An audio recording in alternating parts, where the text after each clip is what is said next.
Be A part first Urdu کی class میں آپ کا استقبال ہے۔ گزشتہ دنوں میں 19ویں صدی کے اردو نثر کے معماروں پر گفتگو کر رہا تھا اور میں نے غالب کی خطوط نگاری، اس کے بعد سر سید اور ان کے رفقا کی نثر نگاری، مثلاً حالی، شبلی، نذیر احمد، مولانا محمد حسین آزاد وغیرہ کی نثر نگاری پر آپ سے گفتگو کی تھی۔ آج مجھے 19ویں اور 20ویں صدی کی ایک نابغہ روزگار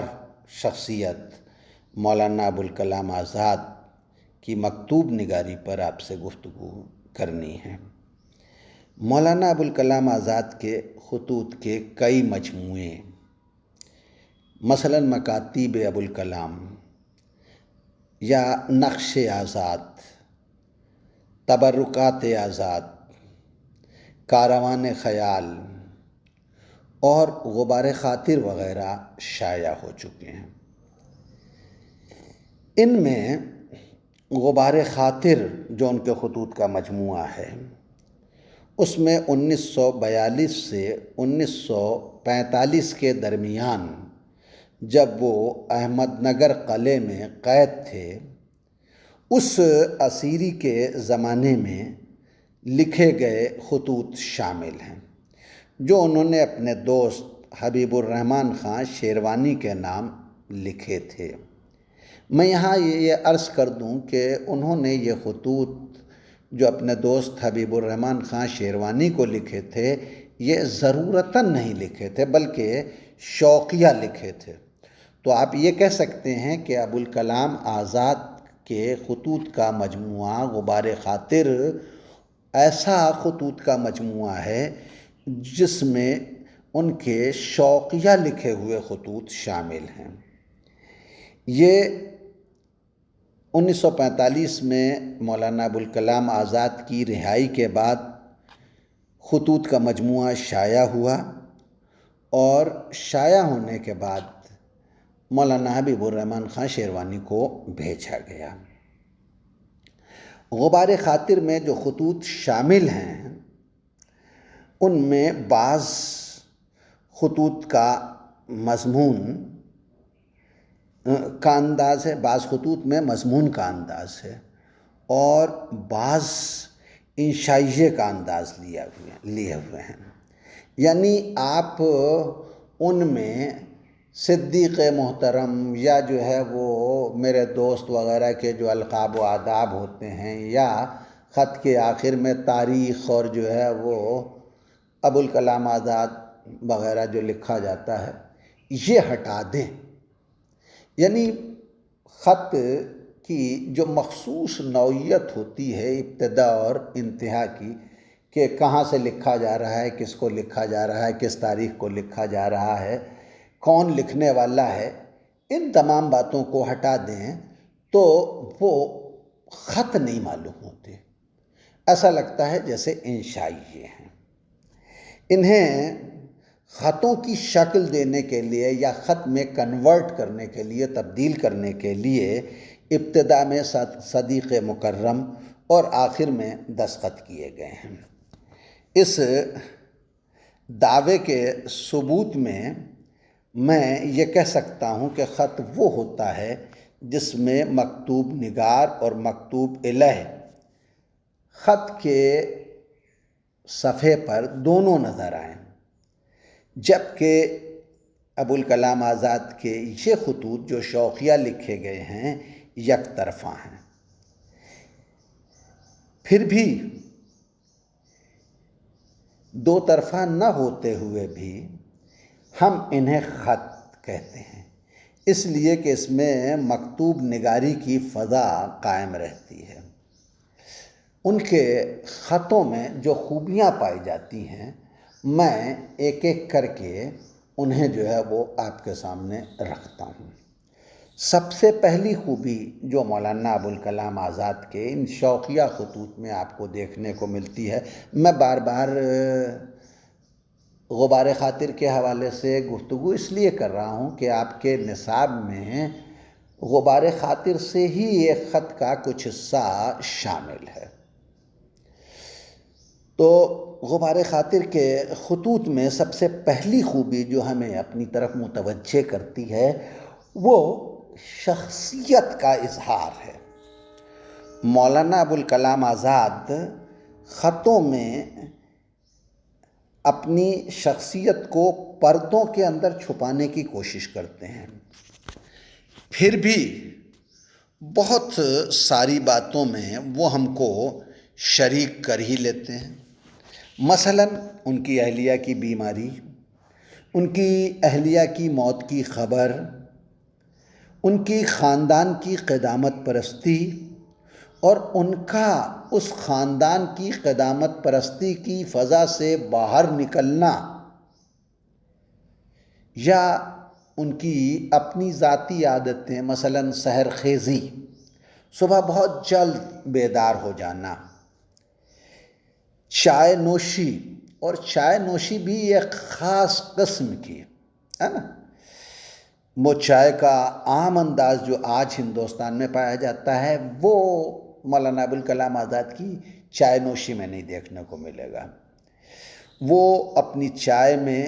دودھ اور چینی کے بجائے مصری کا استعمال کرتے ہیں، یا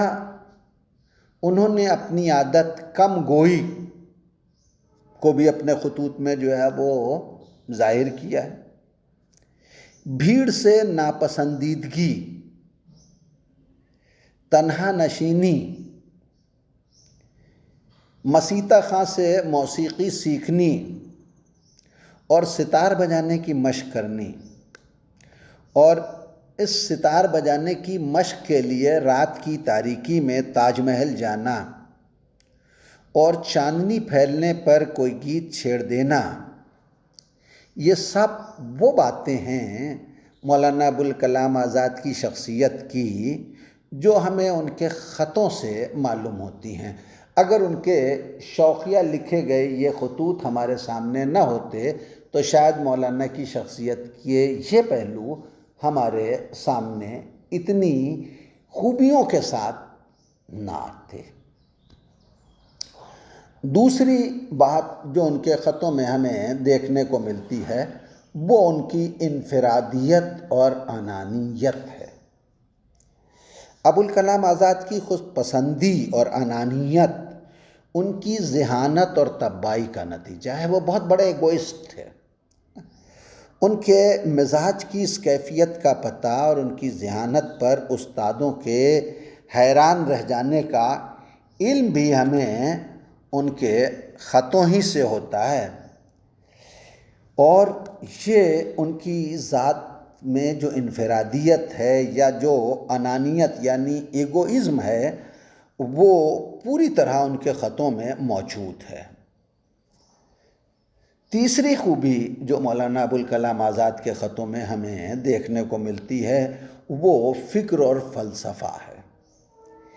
یہ فکر اور فلسفہ غبار خاطر کے ہر صفحے پر ایک موج تہنشیں کی طرح موجود ہے، اور بعض خطوں میں تو فلسفیانہ گفتگو شروع سے آخر تک اس طرح حاوی ہو رہتی ہے کہ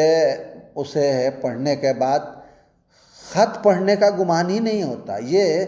محسوس ہی نہیں ہوتا کہ ہم خط پڑھ لیں۔ ایسا لگتا ہے جیسے ہم کوئی فلسفے کا لیکچر سن رہے ہوں یا فلسفے کے موضوع پر کوئی کتاب پڑھ رہے ہوں۔ چوتھی خوبی مولانا کے خطوط کی مولانا کا اسلوب ہے۔ مولانا آزاد کی تحریروں میں آپ کو ایک طرح کا اسلوب دیکھنے کو نہیں ملے گا، اور جیسے ان کی تحریروں میں جو ہے وہ ایک طرح کا اسلوب نہیں ملتا، ویسے ہی ان کے خطوں میں بھی جو ہے وہ ایک طرح کا اسلوب ہمیں دکھائی نہیں دیتا۔ وہ موضوع کی مناسبت کے اعتبار سے خطوں میں مختلف اسلوب اختیار کرتے ہیں، کہیں آسان تو کہیں فارسی آمیز اسلوب اختیار کرتے ہیں، کہیں شعریت سے پر اسلوب اختیار کرتے ہیں، اور رہا شعریت سے پر اسلوب یا شعری زبان، تو یہ غبار خاطر کا خاص وصف ہے جو غبار خاطر میں آپ کو دیکھنے کو ملے گی۔ وہ شاعرانہ زبان جو ہے وہ غبار خاطر کے تمام خطوط میں استعمال کرتے ہیں۔ مکتوب نگار کی حیثیت سے مرزا اسد اللہ خان غالب کا مرتبہ مولانا ابوالکلام آزاد سے خاصا بلند ہے، مگر یہ بھی ایک سچائی اور حقیقت ہے کہ غالب کے خطوط سے کہیں زیادہ مولانا ابوالکلام آزاد کے خطوط کے انداز اور اسلوب کی پیروی کی جاتی رہی۔ مولانا نے غبار خاطر میں شعروں کا بہت کثرت سے استعمال کیا ہے۔ مولانا ابوالکلام آزاد کے خطوں کی ایک خوبی یہ بھی ہے کہ وہ اپنے خطوط میں شعری وسائل سے کام لیتے ہیں، اور نہ صرف کام لیتے ہیں بلکہ بہت خوب کام لیتے ہیں۔ تشبیہ، استعارے، مجاز، کنایہ اور ثنائے لفظی اور ثنائے معنوی وغیرہ کے استعمال سے وہ اپنی نثر میں بھی نظم کا سا حسن پیدا کر دیتے ہیں، جنہیں پڑھنے کے بعد بے ساختہ قاری کی زبان سے جو ہے وہ واہ نکلتی ہے اور داد نکلتی ہے۔ مولانا ابوالکلام آزاد کے خطوط کی ایک اور خوبی طنز اور ظرافت ہے۔ میں نے ابھی عرض کیا کہ مولانا ابوالکلام آزاد کے مزاج میں انانیت اور خود پسندی غضب کی تھی۔ ان کے مزاج میں بلا کی خود پسندی اور انانیت موجود تھی، اور وہ انسان جو خود پسند ہو اور جس کے اندر جو ہے وہ ایگو پایا جاتا ہو، یہ آپ اچھی طرح جانتے ہیں کہ اس طرح کا انسان دوسروں کو عموماً حقارت کی نظر سے دیکھتا ہے، اور یہ حقارت طنز کو جنم دیتی ہے، جو اکثر ہمیں مولانا کی تحریروں میں دیکھنے کو ملتا ہے۔ مثلاً وہ ایک جگہ لکھتے ہیں کہ عقل مند ہمیشہ اکا دکا ہوگا، بھیڑ ہمیشہ بے وقوفوں کی رہے گی، ماننے پر آئیں گے تو گائے کو خدا مان لیں گے، انکار پر آئیں گے تو مسیح کو سولی پر چڑھا دیں گے۔ آپ دیکھیے کہ کتنا غضب کا طنز ہے جو اس میں مولانا نے کیا ہے۔ مختصر طور پر ہم یہ کہہ سکتے ہیں کہ مولانا آزاد کے خطوں کی دلکشی کا اصلی راز ان کے اسلوب اور ان کی طرز تحریر کے انداز میں مضمر اور پوشیدہ ہے۔ آپ نے میری بات توجہ سے سنی، اس کے لیے آپ کا شکریہ۔